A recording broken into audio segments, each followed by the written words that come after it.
আমি আপনাদেরকে একটা কোরআন উপহার দিব ইনশাল্লাহ, খুব তাড়াতাড়ি পেয়ে যাবে, রমাদানে পেয়ে যাবে ইনশাল্লাহ। কোরআনের মধ্যে এই বেদাতি মুল্লারা যে কিছু আবর্জনা ঢুকাইছিল, এইগুলো আমাকে বের করে পরিষ্কার করতে সময় লাগছে আলহামদুলিল্লাহ। কোরআনের মধ্যে এই বেদাতি মুল্লারা যে কিছু আবর্জনা ঢুকাইছিল, এইগুলো আমাকে বের করে পরিষ্কার করতে সময় লাগছে আলহামদুলিল্লাহ। 4-5 বছর লাগছে, এরপরও বের হয়েছে। তো কি ঢুকাইছে? কোরআনের মধ্যে রুকু ঢুকাইছে। কি ঢুকাইছে? রুকু ঢুকাইছে। দেখেন কথায় চলে আসলো, এই সাতক্ষীরার মানুষই আমাকে তদন্ত না করে যে আপনি কোরআনে রুকু আছে এর বিরুদ্ধে কথা বললেন কেন? আপনি জানেন না আমিরে জামাত যে কোরআন ছাপাইছে অনুবাদ, তার মধ্যে রুকু আছে? আমি বললাম যে আমিরে জামাত কোরআনের মধ্যে রুকু দিয়েছে, আমার কি তাতে? গালেব স্যার কোরআনের মধ্যে রুকু সংযোগ করে কোরআনের অনুবাদ ছাপাইছে, আমার তাতে কি? তো সেটা আপনি দেখেননি? আমার দেখার দরকার নাই। এই রুকু কোরআনে যোগ করাটাই হারাম। এই রুকু কোরআনে যোগ করাটাই হারাম। বরং আপনি এই যাবতীয় কথা বলে, কোরআনের নামে মিথ্যা মিথ্যা কথা বলে ভাইরাল হওয়ার ধান্দায় বা আপনি মানুষের কাছে পরিচিতি পাওয়ার ধান্দায় এ ধরনের কথা বলছেন। আলহামদুলিল্লাহ, আলহামদুলিল্লাহি কাফা ওয়া সালামুন আলা ইবাদিহিল্লাযিনা আস্তাফা, আম্মা বাদ। সুপ্রিয় দর্শক ও শ্রোতা মণ্ডলী, আপনারা ভিডিও শুরুতে একটি শর্ট ক্লিপের ভিতরে দেখতে পেলেন নামধারী তথাকথিত আহলে হাদিসদের একজন প্রখ্যাত শায়েখ মোজাফফর বিন মুহসিন, সে আল কোরআন সংক্রান্ত বিষয়ে ষড়যন্ত্রমূলক কয়েকটি কথা বলেছে। আশা করছি আপনারা সেই সমস্ত কথাগুলো শুনে যদি আপনাদের মধ্যে কিঞ্চিত থেকে কিঞ্চিত পরিমাণ বিবেক বা বিবেচনা বোধ বলতে কিছু থাকে, তাহলে অবশ্যই তার জালিয়াতিপূর্ণ কথাটা কিছুটা না হলে আপনারা বুঝতে পেরেছেন। শুধু দর্শক মণ্ডলী, এজন্যই মূলত শায়েখ মোজাফফর বিন মুহসিন কোরআনকে কেন্দ্র করে যে ব্যঙ্গ বক্তব্য দিয়েছে বা যে ষড়যন্ত্রমূলক বক্তব্য দিয়েছে, সেই বক্তব্যের মূলত আমি যথাযথভাবে খণ্ডন করার জন্য আপনাদের সম্মুখে আজকে উপস্থিত হয়েছি। সে মূলত লেকচার দিতে দিতে এক পর্যায়ে বলেছে যে কোরআনের ভিতরে ভণ্ড বেদাতিরা নাকি বা ওয়াহাবিরা নাকি কিছু আবর্জনা বা কিছু বেদাত জিনিস নাকি ঢুকিয়ে দিয়েছে, আর এই আবর্জনাগুলোকে কোরআন থেকে বের করতে ওর নাকি মোটামুটি 4 থেকে 5 বছর গবেষণা করতে হয়েছে বা চিন্তা ভাবনা করতে হয়েছে বা অ্যানালাইসিস করতে হয়েছে। শুধু দর্শক, মানে উনি এত বড় পণ্ডিত হয়ে গেছেন, এত বড় দার্শনিক হয়ে গেছেন, আর এত বড় ইসলামিক স্কলার হয়ে গেছে যে সেগুলোকে নিয়ে অ্যানালাইসিস করতে করতে, চিন্তা ভাবনা করতে করতে তার 4-5 বছর লেগে গেছে। তারপরে সে বাজারে নাকি নতুন একটা কোরআন তার নিজের হাতে লেখা, সেটা নাকি সে মানুষকে উপহার দিতে চলেছে।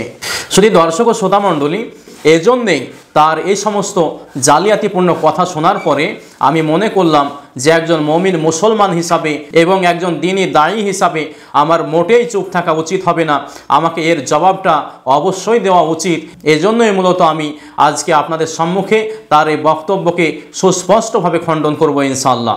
শুধু দর্শক, 1 নম্বরে আমি এই কুখ্যাত শায়েখ মোজাফফর বিন মুহসিনকে উদ্দেশ্য করে বলতে চাই, আপনি যে বক্তব্যটি দিয়েছেন এই বক্তব্যটা শুধু মুসলমানই নয়, যে কোনো জাতি ধর্ম বর্ণ নির্বিশেষে কেউ যদি এই বক্তব্যটা শোনে, আশা করছি মুসলমানদের যে ধর্মগ্রন্থ আল কোরআন, এই কোরআনকে নিয়ে যে আপনি ব্যঙ্গ বক্তব্য দিয়েছেন, যে জালিয়াতিপূর্ণ বক্তব্য দিয়েছেন বা গাঁজাখড়ি কথা বলেছেন, সেই কথাটা শুনলে যে কোনো জাতির মানুষ বুঝতে পারবে যে আপনি কত বড় অন্যায় করেছেন আর কত বড় আপনি অপরাধ করেছেন।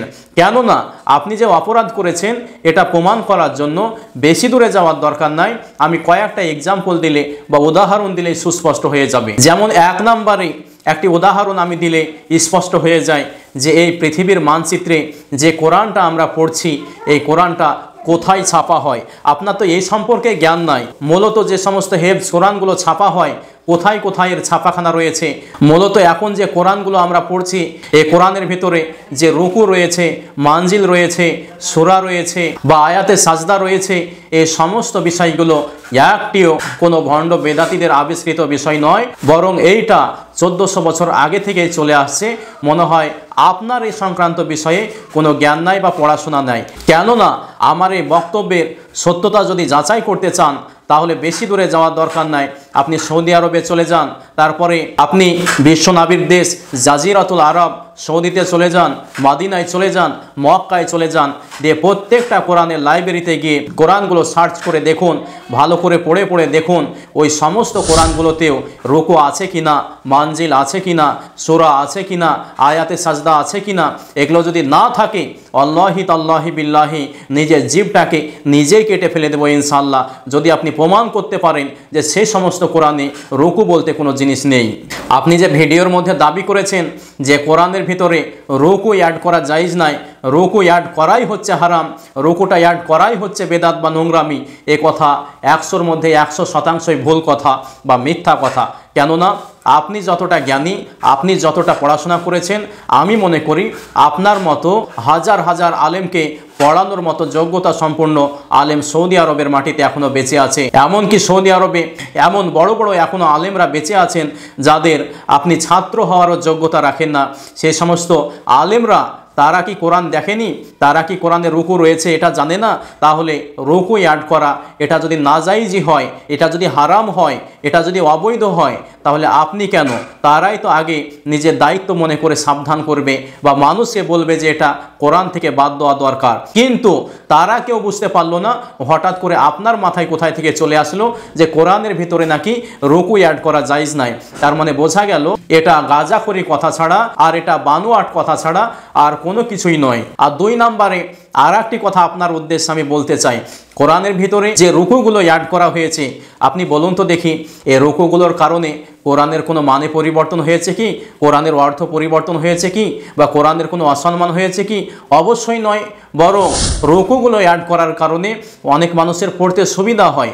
অনেক মানুষ দেখা যাচ্ছে একটা বড় সূরা পড়তে শুরু করে দিল, এখন তার হয়তো পড়তে পড়তে মাঝখানে কোনো কাজ আসলো বা দেখা যাচ্ছে সে সাংসারিক কোনো কাজ করবে বা কোনো ব্যস্ততা চলে আসলো, এখন সে মনে মনে ভাবছে আমি তো কোরআনের এই সূরাটা শেষ করতে পারলাম না, তাহলে আমি কি করে বুঝবো কোথায় থেকে আমার পড়া হয়েছে? তাহলে এমন মানুষের জন্য তার কতদূর পর্যন্ত পড়া হয়েছে এটা চিহ্নিত করে রাখা রুকু দেখে দেখে খুবই সহজ, দিয়ে দেখা যাচ্ছে সে চিহ্নিত করে রেখে পরবর্তী তার পরের রুকু থেকে পড়তে পারবে।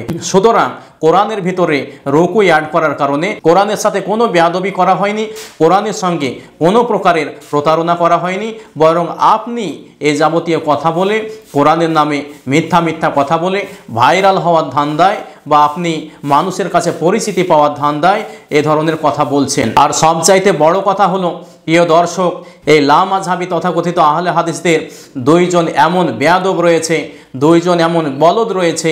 এই 2 জন বলদ শায়েখের কারণে মূলত শুধু আহলে হাদিসই নয়, পুরো মুসলিম উম্মাহের ক্ষতি হচ্ছে, পুরো মুসলিম জাতির ক্ষতি হয়ে যাচ্ছে। তার 1 নম্বরে হচ্ছে শায়েখ মুজাফফর বিন মুহসিন আর 2 নম্বরে হচ্ছে আব্দুর রাজ্জাক বিন ইউসুফ। এই দুটোই হচ্ছে শয়তানের চেলা। এরা দুজনেই জাতির সম্মুখে এমন এমন উদ্ভট কথা বলে, ইসলামের নামে এমন এমন বানোয়াট কথা বলে থাকে, এমন এমন অজ্ঞতাপূর্ণ কথা বলে থাকে যে কথাগুলো ওরা সহজেই জাতির সামনে বলে দেয়, কিন্তু পরবর্তীতে এর ফলাফল আমাদেরকে ভোগ করতে হয়। এজন্য বলবো এই লামাযহাবী তথাকথিত আহলে হাদিসদের এই 2 জন শায়েখের যখন আপনারা বক্তব্য শুনবেন, অবশ্যই আপনারা যাচাই করে শুনবেন, অবশ্যই তাদের প্রত্যেকটা কথা জাস্টিফাই করবেন। জাস্টিফাই না করে, যাচাই না করে, পর্যবেক্ষণ না করে অন্ধভাবে তাদের প্রত্যেকটা কথা মানতে যাবেন না। না হলে প্রত্যেকটা কথা মানতে গেলেই আপনার জীবনে ঈমান ও আমলের ঝুঁকি রয়েছে। আর একটি কথা না বললেই নয়, এখন এমন একটি যুগে আমরা পদার্পণ করেছি, এই যুগে মূলত যত নাস্তিক আছে, ব্লগার রয়েছে, যত ইসলাম বিরোধী অপশক্তি আছে, তারা তো সর্বদাই চাচ্ছে যে ইসলামের মৌলিক দুটো যে ঐশী বাণী রয়েছে তার 1 নম্বরে হলো কোরআন আর 2 নম্বরে হচ্ছে হাদিস। এই 2টি ঐশী বাণীকে নিয়ে সর্বদাই তারা উত পেতে বসে আছে কিভাবে কোরআনের ভুল ধরা যায়, কিভাবে হাদিসের ভুল ধরা যায়। কারণ কোরআন ও হাদিসকে যখনই তারা মানুষের সম্মুখে ভুলভাবে উপস্থাপন করতে পারবে তখনই তারা সাকসেসফুল হবে। কেননা আজকে যে আমরা নিজেকে মুসলমান দাবি করি, আমরা যে আমল করে চলি, কেন চলি? কোরআন বলেছে তাই, আল্লাহ বলেছেন তাই। তারপরে আমরা নিজেকে মুসলমান দাবি করে আমাদের জীবনটা যে সুষ্ঠুভাবে পরিচালনা করি ইসলামী নীতি অনুযায়ী, এটা কেন করি? হাদিস শাস্ত্রে আছে তাই। সুতরাং যখনই নাস্তিক ব্লগাররা এ যাবতীয় বক্তব্য শোনার পরে মানুষকে বোঝাতে সক্ষম হবে যে কোরআনের ভিতরেও জাল রয়েছে, কোরআনের ভিতরেও আবর্জনা রয়েছে, হাদিসের ভিতরে আবর্জনা রয়েছে, তখন অটোমেটিকলি মানুষের ইসলাম থেকে মনটা অন্যদিকে সরে যাবে। এই জন্যে আমরা সকলে সকলেই চেষ্টা করব এই যাবতীয় শায়েকদের বক্তব্যকে বয়কট করা। আর সবচাইতে বড় কথা হলো, যেদিন থেকে এই লামাযহাবী দলটা বা আহলে হাদিস দলটা ভারত উপমহাদেশে আবিষ্কার হয়েছে, সেই দিন থেকে তো ধরুন হাদিসকে নিয়ে নানান ধরনের ষড়যন্ত্র অপকৌশল করে আসছে, কিন্তু কোরআনকে নিয়ে এতদিন ষড়যন্ত্র করতে পারেনি। কিন্তু এখন তারা কোরআনের বাদেও লেগেছে, তার মানে বোঝা গেল যে তারা ইসলামের এমন একটি বিষয় নয় যে বিষয়টাকে নিয়ে তারা ষড়যন্ত্র করেনি বা যে বিষয়টাকে নিয়ে মতভেদ করেনি। শুধু দর্শক, এই জন্যে বলবো এদের থেকে খুব সাবধান হতে হবে, খুব যাচাই করে এদের কথা শুনতে হবে। কেন বারবার যাচাইয়ের কথা বলছি, কেন বারবার অ্যানালাইসিস করতে বলছি, এটা এখন আপনারা বুঝতে পারবেন না। ভবিষ্যতে যখন এদের আসল রূপটা বুঝতে পারবেন, এদের আসল চেহারাটা জাতির সম্মুখে উন্মোচন হবে, তখন কিন্তু আমার এই কথাটা অবশ্যই আপনাকে মনে পড়বে। কারণ কথায় আছে না যে গরিবের কথা বাসি হলে মনে পড়ে, তো অবশ্যই মনে পড়বে ইনশাআল্লাহ। একটি কথা আমি এই শায়েখ মুজাফফর বিন মুহসিনের উদ্দেশ্যে বলে যাই যে দেখুন, এই সারা ওয়ার্ল্ডের মাটিতে শুধু সৌদি আরব নয়, শুধু কানাডা নয়, শুধু জার্মান আফ্রিকা নয়, শুধু আমেরিকা নয়, ভারত নয়, বাংলাদেশ নয়, সারা পৃথিবীর মাটিতে এখনও এমন বড় বড় আলেম বেঁচে আছে, এমন বড় বড় মহাকিক ইসলামিক স্কলাররা রয়েছে যাদের পায়ের ধুলোরও যোগ্য হবে না এই মুজাফফর বিন মুহসিন। তাহলে এতগুলো আলেম বেঁচে থাকতে, এতগুলো মহাকিক স্কলার বেঁচে থাকতে কেউ বুঝতে পারলো না যে কোরআনের ভিতরে আবর্জনা আছে, কেউ জানতে পারলো না যে কোরআনের ভিতরে ভুল ভ্রান্তি আছে। একমাত্র শায়েখ মুজাফফর বিন মুহসিন বুঝে নিয়েছে। তার মানে বোঝা গেল এইটা মানুষকে বোকা বানানো ছাড়া আর নিজের দলের দিকে আকৃষ্ট করা ছাড়া আর কোনো কিছুই নয়। এই জন্য আমরা বলবো এ যাবতীয় বক্তব্য থেকে দূরে থাকুন। আর না হলে যদি আপনি এইরকম উদ্ভট বক্তব্য দিতেই থাকেন, তাহলে ভবিষ্যতে আপনার বিরুদ্ধে আমরা কড়া থেকে কড়া পদক্ষেপ নেব ইনশাআল্লাহ। এই কথা কিন্তু আমরা চূড়ান্তভাবে বলছি। আল্লাহ সুবহানাহু ওয়া তাআলা তাদেরকে সহি বুঝ দান করুন। আল্লাহুম্মা আমিন।